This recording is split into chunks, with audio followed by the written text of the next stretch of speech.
Welcome সবাইকে। আজকে আমরা আলোচনা করব সাব ফার্টিলিটি সম্বন্ধে।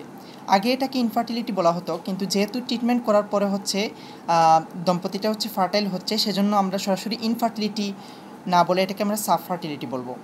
তো আমি রূপন দে 58 base, Sylhet M A জোসমানি medical college.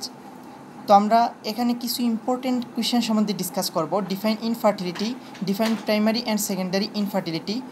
Thirdly, what are the causes of male and female infertility? Fourthly, write down the WHO criteria of normal value of semen analysis.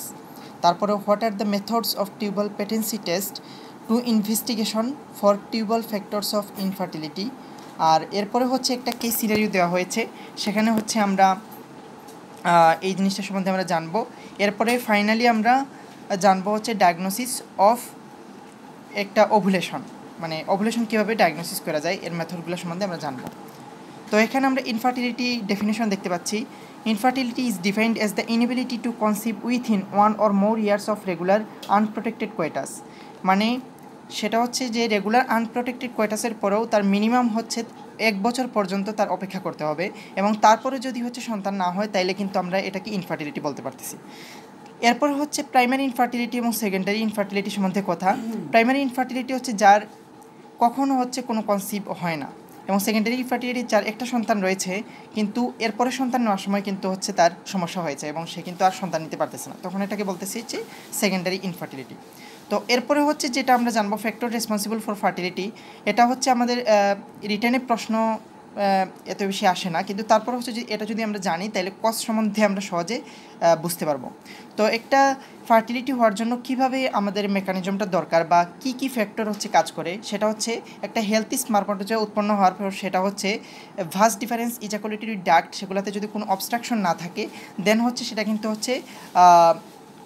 Deposit হয় ভেজাইনাতে, এবং সেটা কিন্তু অ্যাসেন্ড করে টিউবে, এবং টিউবে সেখানে গিয়ে দুইটা মেকানিজম হয়, ক্যাপাসিটেশন এবং অ্যাক্রোসোমাল রিয়েকশন, যেটার মাধ্যমে কিন্তু সে যে ফিমেলের যে তার ইমিউন রিয়েকশন সেটাকে সে ওভারকাম করে, এবং সেই মোটাইল স্পারমাটোজোয়াটা সেটা কিন্তু যদি টিউবে আসে ওভামটা সেখানে সে ফার্টিলাইজেশন করে, এবং ওভামটাও কিন্তু আসতে হবে। তার মানে টিউবটা পেটেন্ট থাকতে হবে, ওভামটা ঠিকমতোভাবে তার যে ওভারিয়ান ফলিকল আছে সেখান থেকে সে ওভুলেশন হতে হবে, দেন যে অ্যাম্পুলা অফ দ্য টিউবে আসতে হবে, সেখানে ফার্টিলাইজেশন হবে। তারপরে কিন্তু যে এমব্রায়োটা উৎপন্ন হবে সেটা কিন্তু হেলথিভাবে বা ভালোভাবে সেটা গিয়ে কিন্তু যে এন্ডোমেট্রিয়ামে ইমপ্ল্যান্টেশন হতে হবে, সেখানেও কিন্তু তার অপটিমাল পরিবেশ থাকতে হবে। এতগুলো ফ্যাক্টরটাকে রেসপন্সিবল করেই সে কিন্তু যে ফার্টাইল হতে পারবে। তার মানে এই যে পাথওয়েগুলো, স্পার্মের পাথওয়ে কিংবা ওভামের পাথওয়ে, এগুলোতে যদি কোনো জায়গায় ব্লকেজ থাকে কিংবা ইনএফেক্টিভ যদি উৎপন্ন হয়, তার কনজেনিটালি কোনো যদি সমস্যা থাকে, তাইলে কিন্তু ইনফার্টাইল হবে। তার মানে আমরা যখন কজ দেখব তখন কিন্তু এই বিষয়গুলো বিবেচনা করব। এরপর ফিজিওলজিক্যাল ইনফার্টিলিটি, মানে কখন ইনফার্টিলিটিকে আমরা প্যাথোলজিক্যাল বলবো না। এটা বিফোর পিউবার্টি, এটা আমরা সহজেই জানি। After puberty or before maturation, during pregnancy, during lactation, or before menopause আর আফটার মেনোপজ, এটা আমরা সহজেই জানি আর কি। তাহলে এরপর causes of infertility. In case of male আমরা 4টা ভাগে ভাগ করে এটাকে পড়বো। Defective spermatogenesis, secondly obstruction of the efferent duct, thirdly failure to deposit sperm high in the vagina, তারপর errors in the seminal fluid. তো ডিফেক্টিভ স্পারমাটোজেনেসিসে আমরা একটা নেমোনিক দিয়ে মনে রাখবো, এটা ক্লিয়ার জিআইটি। তো সি দিয়ে আমরা কনজেনিটাল, জি দিয়ে 2টা আমরা মনে রাখবো, এটা জেনারেল ফ্যাক্টর জেনেটিক্স, আই দিয়ে 3টা infection, iatrogenic and immunological cause, T দিয়ে থার্মাল ফ্যাক্টর, এবং শেষে এন্ডোক্রাইন আমরা এমনিতে মুখস্থ করে রাখবো। তো কনজেনিটালের মধ্যে আমরা দেখতে পাচ্ছি আনডিসেন্ডেন্ট টেস্টিস, হাইপোস্পিডিয়াস, তারপর কার্টিজেনার সিনড্রোম। কার্টিজেনার সিনড্রোম সম্বন্ধে আমরা প্যাথোলজিতে পড়ে আসছি। সেটা একটা ciliary dysfunction syndrome manifested by sinusitis, bronchiectasis and situs inversus. তো এখানে কিন্তু সামটাইমস হেয়ারিং লস এবং মেল স্টেরাইলিটি এগুলোও থাকতে পারে। তো কার্টিজেনার সিনড্রোমটাও কিন্তু মেল স্টেরাইলিটি বা ইনফার্টিলিটির কিন্তু একটা কজ। প্যাথোলজিতে আমরা পড়ছি, এই ব্যাপার সম্বন্ধে আর বেশি জানা লাগবে না। এরপর জেনারেল ফ্যাক্টর, ক্রনিক ডেবিলিটেটিং ডিজিজ যদি থাকে, মালনিউট্রিশন যদি থাকে, তারপরে হেভি স্মোকিং বা অ্যালকোহলিজমের হিস্ট্রি যদি থাকে, তাইলেও কিন্তু তার ইনফার্টিলিটি হবে। জেনেটিক্সের মধ্যে ক্লাইনেফেল্টার সিনড্রোম। ইনফেকশনের মধ্যে মাম্পস, অর্কাইটিস, তারপরে ব্রঙ্কিয়েক্টেসিস, ব্যাকটেরিয়াল ও viral infection, mycoplasma, chlamydia, trachomatis, এগুলো অন্তর্ভুক্ত। আয়াটোজেনিকের মধ্যে রেডিয়েশন, সাইটোটক্সিক ড্রাগস, কিছু ইউরিনারি ট্র্যাক্ট ইনফেকশনের ড্রাগস রয়েছে, নিট্রোফেনটুইন কিংবা cimetidine, beta blocker, hypertensive drug, antidepressant, anticonvulsive drug, এগুলোও কিন্তু হচ্ছে ইনফার্টিলিটিতে কাজ করে। ইমিউনোলজিক্যালের মধ্যে হচ্ছে যদি স্পার্মের বিরুদ্ধে কোনো অ্যান্টিবডি ডেভেলপ করা যায়। থার্মাল ফ্যাক্টরের মধ্যে ভেরিকোসিল তো আমরা জানি যে প্যাম্পিনিফর্ম প্লেক্সাস অফ ভেইন যদি হচ্ছে ডাইলেট হয়ে যায়, সেখানে কিন্তু হচ্ছে থার্মাল যে একটা অপটিমাল এনভায়রনমেন্ট দরকার ছিল স্পার্ম উৎপন্ন হওয়ার জন্য, আমরা জানি যে অ্যাবডোমিনাল টেম্পারেচার থেকে কিন্তু কম তাপমাত্রার প্রয়োজন হয়, সেই থার্মাল ফ্যাক্টরটা হচ্ছে মেনটেন হবে না, সেজন্য হচ্ছে তার ইনফার্টিলিটি হবে। এন্ডোক্রাইন কজ কিন্তু খুবই important. Kallmann syndrome, Sertoli cell only syndrome, hyperprolactinemia, এগুলোও কিন্তু ইনফার্টিলিটিতে দায়ী। এখানে আমরা ক্যালম্যান সিনড্রোম সম্বন্ধে জানবো। এটা হচ্ছে একটা হাইপোগোনাডোট্রপিক হাইপোগোনাডিজম। এখানে হচ্ছে এখানে হচ্ছে যে হাইপোথ্যালামাসের হরমোন রিলিজের সমস্যা হয়, মানে FSH LH আসে না, বিধায় হচ্ছে তার যে জেনিটিলিতে গিয়ে কিন্তু হচ্ছে বা আমরা টেস্টিসে গিয়ে ঠিকমতোভাবে সেটা কাজ করতে পারে না, সেখান থেকে টেস্টোস্টেরন রিলিজ হয় না, লো টেস্টোস্টেরন থাকে, এবং তার সেকেন্ডারি যে সেক্সুয়াল ক্যারেক্টারিস্টিকগুলো সেগুলো কিন্তু ডেভেলপ হয় না ঠিকমতোভাবে। সে এইখান থেকে হচ্ছে ক্যালম্যান সিনড্রোমটা হয়, এবং এই ক্যালম্যান সিনড্রোমের আলটিমেট জিনিসটা হচ্ছে লস টেস্টোস্টেরন, সেই জন্য হচ্ছে সেটা কী হয়, মেলটা হচ্ছে ইনফার্টিলিটি ডেভেলপ করে। তো এন্ডোক্রাইন কজ কিন্তু খুবই ইম্পর্ট্যান্ট। এরপরে আমরা সেকেন্ড কজে যাই, যেটা হচ্ছে obstruction of the efferent duct. সেখানে আমরা পাচ্ছি হচ্ছে ইনফেকশনের কারণে ইনফ্লামেশন হয়, সেই যদি স্ট্রিকচার ডেভেলপ করে তাহলেও কিন্তু হচ্ছে স্পার্মটা ঠিকমতোভাবে বেরোতে পারতেছে না, সেখান থেকে ইনফার্টিলিটি হবে। সার্জিক্যাল ট্রমার কারণে হতে পারে ইয়ং সিনড্রোম। এই ইয়ং সিনড্রোমে হচ্ছে কী হয়,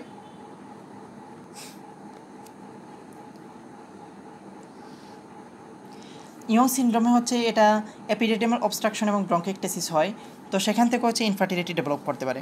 এরপরে আমরা পাচ্ছি হচ্ছে failure to deposit sperm high in vagina, erectile dysfunction হতে পারে, ইজাকুলেটরি ডাক্ট ডিফেক্ট থাকতে পারে, কিংবা হাইপোস্পেডিয়াস থাকতে পারে। 4 নম্বর হচ্ছে errors in the seminal fluid. Seminal ফ্লুইডের যে কম্পোনেন্টগুলো আমরা দেখবো একটু পরে, যে হচ্ছে সেমিনাল অ্যানালিসিস রিপোর্ট, সেখানে যদি হচ্ছে কোনো হচ্ছে সমস্যা থাকে তাইলেও কিন্তু হচ্ছে ইনফার্টিলিটি হতে পারে। তাহলে এটুকুই হচ্ছে মেল ইনফার্টিলিটির কজ। তো এখানে কজ অনুযায়ী কিন্তু সহজেই আমরা হচ্ছে ডায়াগনস্টিক ইনভেস্টিগেশন বা হিস্ট্রি এক্সামিনেশন এগুলো আমরা মনে রাখতে পারবো। তো হিস্ট্রিতে প্রথমে হচ্ছে আমরা জেনারেল জিনিসগুলো জিজ্ঞেস করে নিব। তো কী কী জিজ্ঞেস করবো,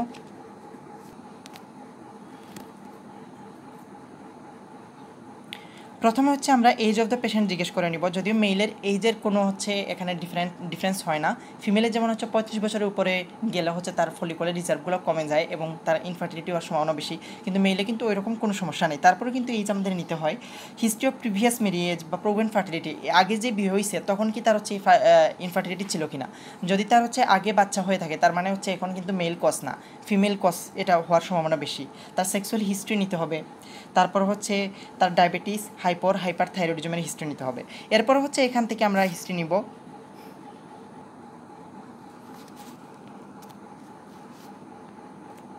তার কার্টিজেনাল সিনড্রোমের জন্য কোনো রেসপিরেটরি সিমটম আছে কিনা, কিংবা তার হচ্ছে মাম্পস, ব্রঙ্কিকটেসিস এগুলোর কোনো হচ্ছে তার হিস্ট্রি আছে কিনা। তারপর হচ্ছে এই যে জেনারেল ফ্যাক্টর যে মেলনিউট্রিশন, হেভি স্মোকিং, অ্যালকোহলিজম এগুলোর কোনো হিস্ট্রি আছে কিনা সেগুলো আমরা নিব। তারপর হচ্ছে ক্যালম্যান সিনড্রোমের সাথে অ্যাসোসিয়েটেড অ্যানোসমিয়া থাকে, সে গন্ধ শুকতে পারতেছে কিনা সেটা হচ্ছে আমরা হিস্ট্রি নিব। এরপর হচ্ছে রেডিয়েশন, সাইটোটক্সিক ড্রাগস বা নিট্রোফেনটুইন এই ড্রাগগুলো নেয় কিনা বা রেডিয়েশনে এক্সপোজ হয় কিনা সেগুলোর হিস্ট্রি আমরা নিব। তারপর কোনো সার্জিক্যাল ট্রমা হয়েছে কিনা বা হার্নিওরেফি এগুলোর কোনো উদাহরণ আছে কিনা, তাহলে হিস্ট্রিতে কিন্তু হচ্ছে আমরা এই কজগুলো দেখে নিলাম। এরপর এক্সামিনেশনে আমরা কিছু জিনিসপত্র দেখবো, যেমন অ্যাপিয়ারেন্সে ক্লাইনেফেন্টাস সিনড্রোমে ইউনিকয়েড বডি থাকে, কিংবা হচ্ছে তার অ্যাবসেন্ট অর স্পার্স বিয়ার্ড থাকে, তাহলে এগুলো কিন্তু হচ্ছে আমরা পরীক্ষা নিরীক্ষা করবো। তার 3টা রিজিয়ন হচ্ছে এক্সপোজ করে আমরা এক্সামিনেশন করতে হবে, breast region, inguinal region, genitalia. তো ব্রেস্ট রিজিয়নের ক্ষেত্রে হচ্ছে আমরা তার গাইনোকোমাসিয়া আছে কিনা, কারণ যদি এন্ডোক্রাইন ডিজিজ যেমন হাইপারপ্রোলেক্টিনিমিয়া থাকে তাহলে কিন্তু তার হচ্ছে গাইনোকোমাসিয়া থাকতে পারে। ইনগুইনাল রিজিয়নে যদি আনডিসেন্ডেড টেস্টিস থাকে তাহলে কিন্তু তার সুয়েলিং থাকতে পারে। এরপরে হচ্ছে তার আমরা জেনিটেলিয়া রিজনটা দেখব, সেখানে হাইপোস্পিডিয়াসিস আছে কিনা দেখব। তারপরে হচ্ছে সেখানে স্মল টেস্টিস কিনা, তারপরে ভাস ডিফারেন্সটা ঠিকমতোভাবে আছে কিনা, ভেরিকোসিল আছে কিনা, সেখানে কিন্তু রাইজিং টেম্পারেচারের কারণে ইনফার্টিলিটি হতে পারে। তাহলে এক্সামিনেশনেও কিন্তু এই কজগুলো আমরা পেয়ে গেলাম। এরপরে সব কজ তো আমরা এক্সামিনেশনে বা হিস্ট্রিতে আমরা পাবো না, ইনভেস্টিগেশনে আমাদের কিছু করতে হবে। যেমন এই ইনভেস্টিগেশনে আমি সবার শেষেই সেমিনাল অ্যানালাইসিসটা রাখছি, কিন্তু এটা আমাদের সবার প্রথমে হচ্ছে আমাদের লিখতে হবে। তারপরে আমরা serum, luteinizing hormone, follicle stimulating hormone এগুলো হচ্ছে আমরা মাপবো কিসের জন্য? কেলম্যান সিনড্রোমের জন্য। সেরাম টেস্টোস্টেরনটা মাপবো হচ্ছে আমরা সার্টোলি সেল অনলি সিনড্রোমের জন্য। এরপরে টাইপিংটা করবো হচ্ছে ক্লাইনেফেন্টার সিনড্রোম দেখার জন্য। ইমিউনোলজিক্যাল টেস্ট করবো, ইমিউনোলজিক্যাল যেমন অ্যান্টিবডি এগেনস্ট স্পারমাটোজুয়াল সারফেস অ্যান্টিজেন আছে কিনা সেটা দেখার জন্য। এরপরে প্রোস্টেটিক স্মিয়ার নিব যে কোনো ইনফেকশনের কোনো সাইন সিমটম আছে কিনা, তারপর হচ্ছে কালচারাল সেন্সিটিভিটি করবো এগুলো আছে কিনা সেগুলো দেখার জন্য, বা অ্যান্টিবায়োটিক সেন্সিটিভিটি প্রয়োগ করার জন্য। তাহলে আমরা কিন্তু হচ্ছে কসের সাথে ইনভেস্টিগেশনও মনে রাখলাম। আর এখানে আমরা লাল কলম দিয়ে কিছু জিনিসপত্র লেখার চেষ্টা করেছি, যেটা হচ্ছে ট্রিটমেন্ট, সেটা যদি সুযোগ হয় আমি পরবর্তীতে বলবো। তো এটুকুই ছিল হচ্ছে কসেস অফ মেল ইনফার্টিলিটি।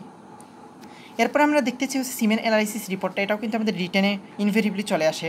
তো এখানে আমি সম্পূর্ণভাবে ডেসক্রাইব করবো না, এখানে কী কী কম্পোনেন্ট আছে যেমন volume, pH, viscosity, sperm concentration, total sperm count, এগুলো কিন্তু হচ্ছে আমরা সহজেই আমরা এখানে পড়তে পারবো। তো এই চার্টটা আমরা কীভাবে সহজে মনে রাখতে পারি? এমসিভি, আমরা হচ্ছে একটা প্যারামিটার জানি আরবিসি ইন্ডেক্সে, যেটা হচ্ছে এমসিভি। তো এমসিভি দিয়ে আমরা মনে রাখবো কীভাবে? এম দিয়ে 2টা মোটালিটি মরফোলজি, তারপরে ভি দিয়ে 3টা ভলিউম, ভিসকোসিটি অ্যান্ড ভায়াবিলিটি, তারপর সি দিয়ে 2টা sperm concentration, total sperm count. তো প্রথমে আমরা ভলিউম দিয়ে স্টার্ট করতে পারি, বাট এমসিভি দিয়ে সহজে আমরা মনে রাখতে পারবো। শেষে কিন্তু পার্ল দিয়ে মনে রাখি, PARL। পি দিয়ে আমরা মনে রাখতে পারি কি হচ্ছে, সেটা হচ্ছে যে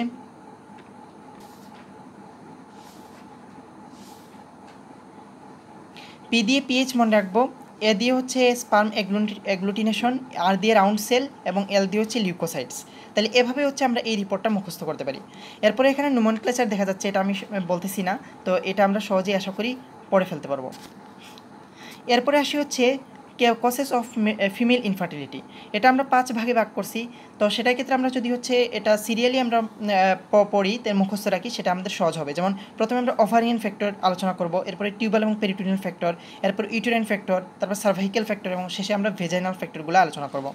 তো ওভারিয়ান ফ্যাক্টরের মধ্যে হচ্ছে 4টা ভাগে আমরা এটাকে ভাগ করে আলোচনা করব। সেটা হচ্ছে অ্যানোভুলেশন ও অলিগো ওভুলেশন, তারপর হচ্ছে ওভারিয়ান ডিসার্ভ ডিক্রিজ যদি হয়ে যায়, তারপর হচ্ছে লুটিয়াল ফেজ ডিফেক্ট এবং লুটিনাইজড আনরাপচার্ড ফলিকল।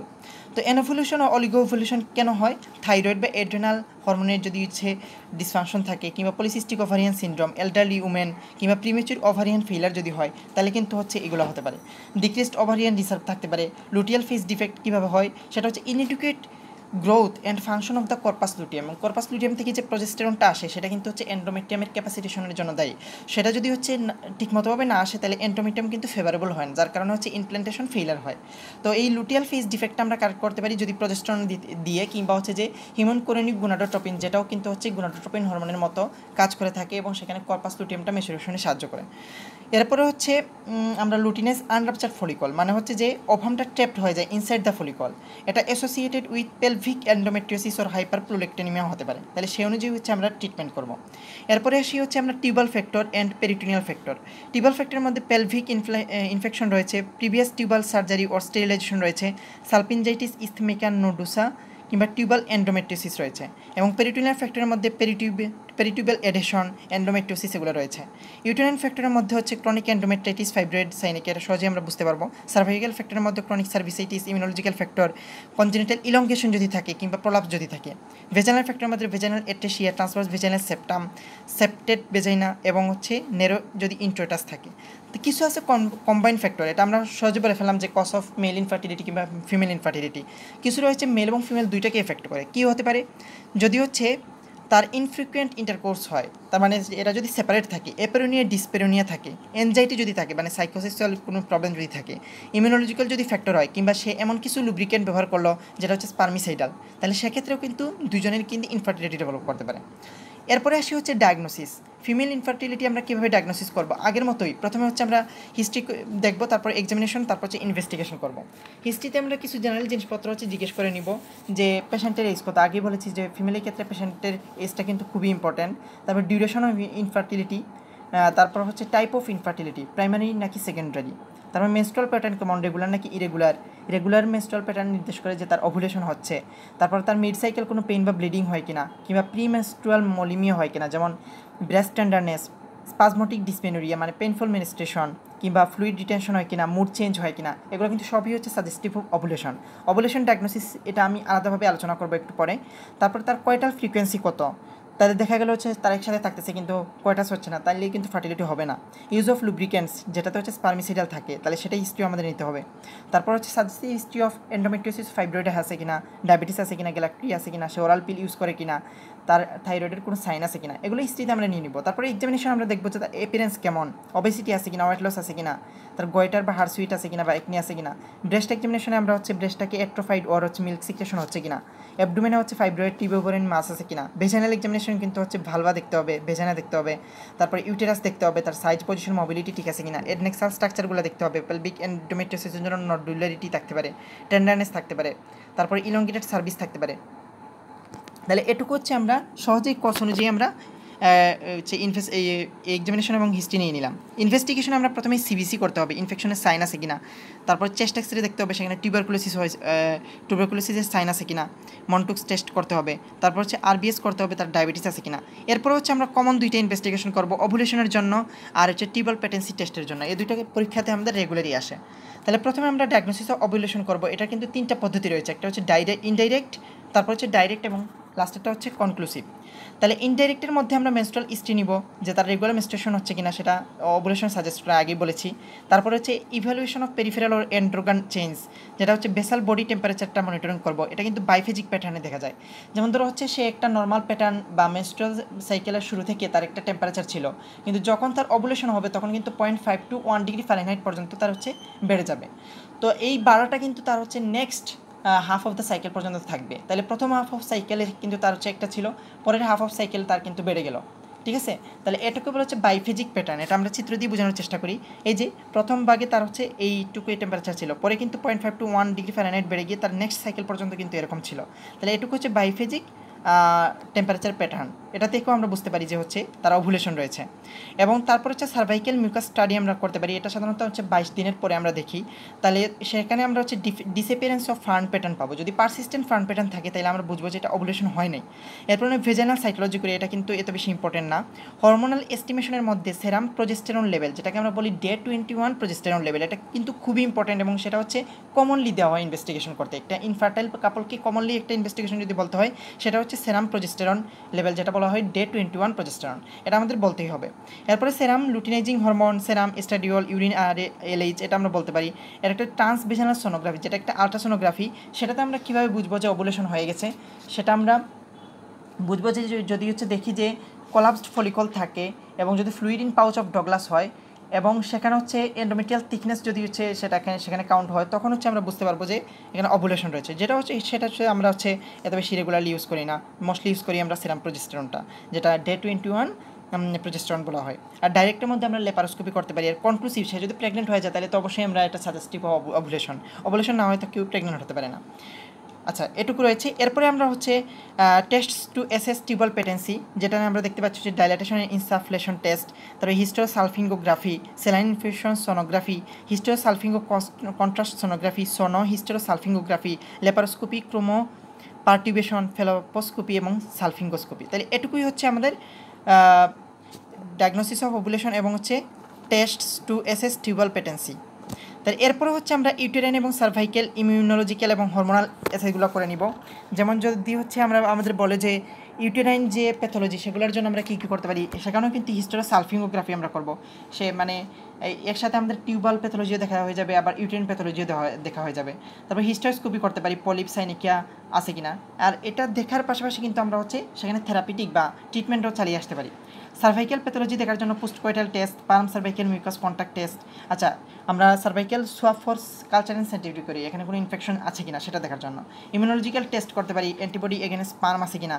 তারপর হরমোনাল এসে, তাহলে এখানে কিন্তু কয়েকটা হরমোন আমাদের খুবই ইম্পর্ট্যান্ট, যে এন্ড্রোজেন, তারপর হচ্ছে FSH LH, তারপর থাইরয়েড হরমোন, এগুলো কিন্তু আমাদের এসে করে নিতে হয়, কারণ থাইরয়েড, এড্রিনাল, তারপর হচ্ছে প্রোলেকটিন, এগুলো কিন্তু হচ্ছে এই ফার্টিলিটিতে খুবই ইম্পার করে। এজন্য হচ্ছে FSH LH ঠিক আছে কিনা, TSH, prolactin, estrogen, progesterone, testosterone, এই হরমোনাল লেভেলগুলো কিন্তু আমাদের এস্টিমেশন করে ফেলতে হবে যে এগুলো অপটিমাল রেঞ্জে আছে কিনা। তাহলে এটুকুই হচ্ছে আমাদের কসেস অফ ইনফার্টিলিটি সম্বন্ধে, ফিমেল ইনফার্টিলিটি সম্বন্ধে, এবং ইনফার্টিলিটির চিকিৎসার ক্ষেত্রে আমরা হচ্ছে মেইনলি কস অনুযায়ী ট্রিটমেন্ট করবো। এটা হচ্ছে আমাদের স্পেসিফিকলি বলার কিছু নাই। তো যে কসটা আসবে তার ইনভেস্টিগেশন করে হিস্ট্রি এক্সামিনেশনের মাধ্যমে সেটার আমরা হচ্ছে ট্রিটমেন্ট করবো, এবং যদি হচ্ছে ট্রিটমেন্ট না হয় সেক্ষেত্রে আমরা হচ্ছে আর্টিফিশিয়াল রিপ্রোডাক্টিভ টেকনিকে চলে যাব। তো এখানে দেখতে পাচ্ছি যে দম্পতি তারা হচ্ছে সব কিছু করে কিন্তু ইনফার্টিলিটি তারা ওভারকাম করেছে, এবং লাস্টে কিন্তু তারা একটা চাইল্ড তারা পেয়েছে এবং খুবই খুশি হয়েছে।